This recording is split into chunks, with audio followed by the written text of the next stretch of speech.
Hi there and welcome to this week's video of Date 11. This week we do have a very special sponsor to mention, but I'll tell you a little bit more about them later in the video. We've had some fantastic news this week. We went back to the vets and William's blood test showed a remarkable improvement in all the key areas we were looking for. And the upshot of that is that we can resume normal work, jumping and galloping, and he's being a bit of a reluctant star today. And because of that, we can actually enter badminton this week, which is fantastic news.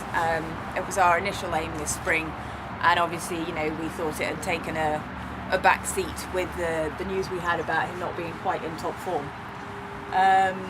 So, obviously we'll play it by ear. If for some reason he feels like he's not coping with the work as well as he should, we'll back off and we'll leave it for another year. He's only rising 11.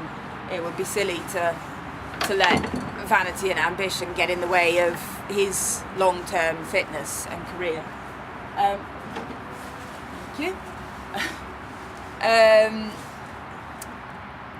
As I was saying, this week we've got a very special sponsor.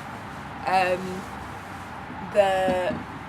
friend of mine has very kindly lent us the money to pay for badminton's entry fee, and she would like to sponsor, she would like to mention an eventing friend of hers campaign to get walking again and to raise funds for spinal research, because she was injured in an eventing accident, and she's actually going to walk the London Marathon in a robotic suit, which is an amazing feat.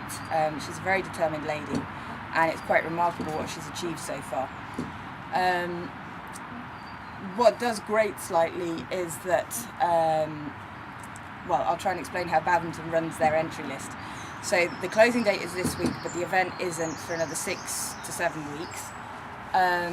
They want 85 starters on the first day of the event, so they make a list of everybody who's entered, irrespective of nationality, and the list is it's based upon FEI points that the horses won at 3- and 4-star events over the last 2 years.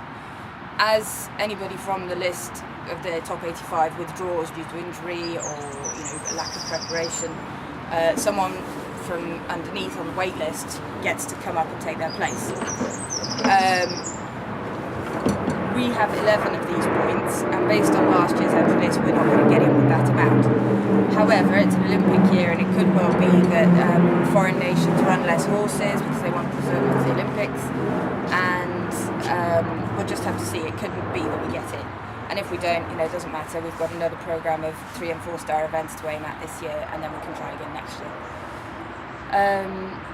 Anyway, as I was saying, what does grate slightly is that the entry fee will be taken at close of entries, £341, and then if you are on the wait list but you don't get in, they will refund you £300. So they've sat on £41, having had the privilege of keeping hold of your money for 6 weeks, which is slightly irritating, especially as entry to the event has been free for the last few years. They say they want to discourage people who are entering with no intention of running, but I don't know. Of course everyone's going to cough it up, because there are 5 4-star events in the world, and it's the one everyone dreams of, and it's it's a drop in the ocean financially compared to what we've spent so far to get our horses here, but it just leaves a slightly sour taste in the mouth. Anyway, that's my take on it. Maybe other people think differently, maybe other riders think differently, but it's just how I see it. So there we go. Anyway, we're going show jumping on Friday, and hopefully next week there'll be some footage of that if I can get someone to come and film it. But thanks for watching, and please do visit Claire's website. She deserves all the support she can get. Thank you. Bye.